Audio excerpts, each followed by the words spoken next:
सांगली, मिरज आणि कुपवाड शहर महानगरपालिकेच्या अग्निशमन विभागातील फायरमन विजय आनंदराव पवार व 51 यांच्याविरुद्ध लाचखोरीच्या कारवाईनंतर आता ज्ञात उत्पन्नापेक्षा अधिक मालमत्ता बाळगण्याप्रकरणी आणखी एक गुन्हा सांगली शहर पोलीस ठाण्यात दाखल करण्यात आला आहे.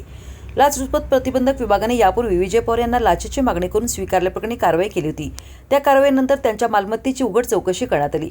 चौकशीत 1 जून 2008 ते 28 जून 2023 या कालावधीत विजय पवार यांनी त्यांच्या ज्ञात उत्पन्नाच्या स्रोतांपेक्षा 26,60,787 इतकी म्हणजेच 21.68% मालमत्ता भ्रष्ट मार्गाने जमा केल्याचे निष्पन्न झाले. या प्रकरणी लाचलुचपत प्रतिबंधक विभागाच्या पोलीस उपअधीक्षक यास्मिन शरीफ इनामदार वय 40 यांनी सांगली शहर पोलीस ठाण्यात तक्रार दिली आहे.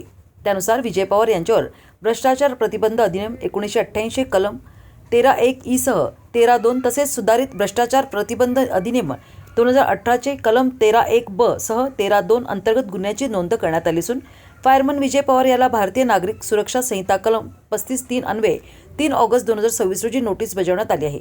तर पोलीस पुढील तपास करीत आहेत.